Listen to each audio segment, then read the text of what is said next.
especially noticed that she picked up that they were going to have problems with them because they wanted to it reinstilled the rule of, over the race.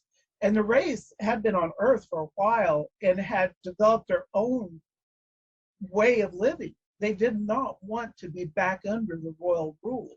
And when she saw that they couldn't accept it, and saw that the great evil that had come with them had stained them, then that's why they were incarcerated until they could figure out what could they do with them, to either try to help them see that they could be part of their community, but they can't rule, and if there's a way that they could get them to change enough, redemption type thing. But the meantime, while they're trying to figure all that out, they had them incarcerated. I wondered. I mean, Stephanie, what do you think to your mum's book? I really enjoy it. Growing up with, just in the fantasy type things, always being drawn to fantasy, dark fantasy especially, I think it's a new take on something that I don't think I've ever seen done in a novel before. So it's very new, it's fresh, it's different. I mean, nowadays you see a lot of copy paste when it comes to storylines and characters and stuff like that. So I think this story brings something fresh to the table, something different, something that will make people think and notice that these clocks that are probably have been sitting on the mantle for only God knows how long, that you're like, oh, I wonder if there's something in there. Kind of like Toy Story. When I was a kid, I would look at that and I think, I wonder if my toys are doing something when I'm not looking. I look at these clocks, I'm thinking, is there anything in there? Yeah. Is there a good wraith in there? Is there spooky? What's in that clock? Going, even a pocket watch, you're thinking, you've got me thinking, what's in here? I get that reaction a lot. I really do. People who have read it, they'll come by my table, like at the shows and stuff, and they'll be like, they'll start talking about, their clocks and wondering if there's somebody in there, So that's cool. I mean, is the ending of this book, Dr. Penny, is this a defining moment? Is this the last one, or do you think you've left enough threads, a slither of a window opening for some of the characters to come back in the future? A narrow option is open for maybe another book.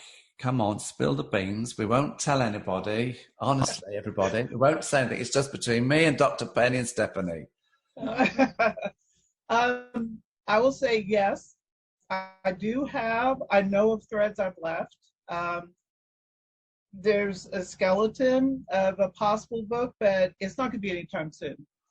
I'm going to kind of let this one percolate in the book readers, community and clock community, and we'll see. But it's not like after I wrote 2, I was telling people, okay, there's going to be a third. There has to be a third, and they knew that was going to be like coming as soon as I could get it out. This one, we'll see. It's going to be percolating. It's going to be, and then at some point, I know, because this has happened before, the story is going to come out, and then I will be at my laptop typing away.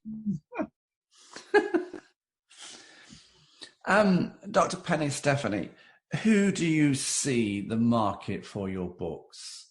And who would you like to see reading them?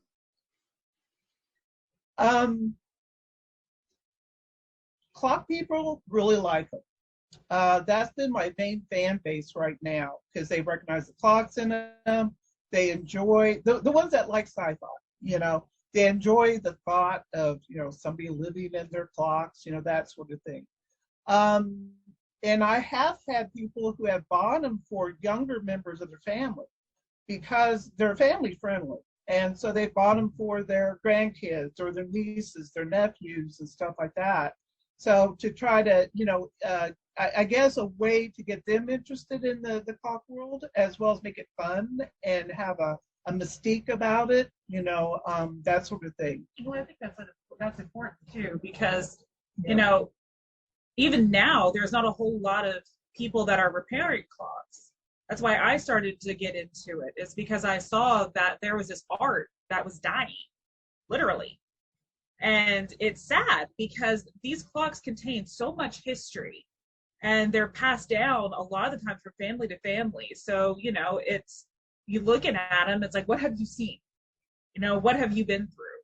And I think being able to get it out to the younger people, that will help it live on and probably bring more awareness to this art.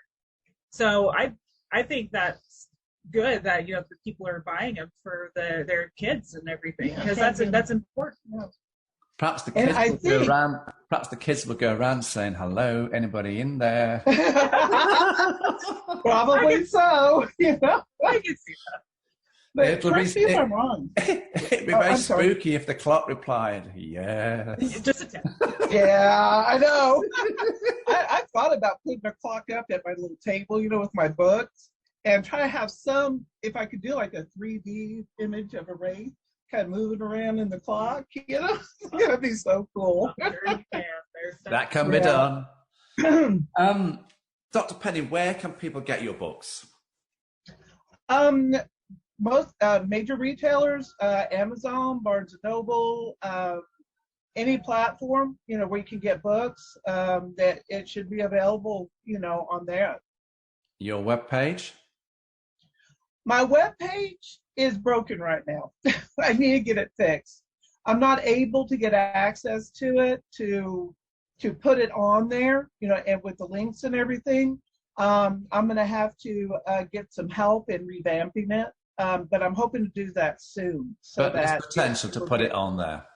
Yes, there will be. Yeah, that, yeah. I just don't know when. No ETA. So, Dr. Penny, I would just like to say it's been a huge pleasure knowing you over the past year, chatting to you about your books and all sorts of things. I'm meeting with you, Stephanie, for the first time, and that might see more illustrations from other authors. You might get some more commissions. You never know. And Mum might want a cut of the commission. You two can row about that. Nah. And of course, we've got to mention that your husband David has been a tremendous support for you throughout all your writings. Oh, definitely. And even though Joshua, your son, isn't a Clockwork fan at the moment, you're still working on it. He's still a vital part of the family, isn't he? Oh, definitely. Absolutely. Definitely. Yes. And even to your boss I'm going to give your boss a nod here at the veterinary place. Kevin, give her plenty of options, hours to write these wonderful books. Kevin, Shirley, give her the time to write the books. Yes, she might be treating the dogs or the cats or something like that, and she might have the other hand on the laptop writing. He's been very supportive too. Yeah. Anyway, Dr. Penny Claus, thank you for coming back to talk about your amazing book, the Royal Stain. The third book in the series of the Timekeepers series. Well, what can I say? Let's see if we've sown the seed, everyone, for another book number 4. Let's see if I can work on her, everybody. But will the Time Wraiths, the Royals, be back? Will Cham be back? What's going to happen to LG? Let's just watch this space. Dr. Penny, Stephanie, thank you very much.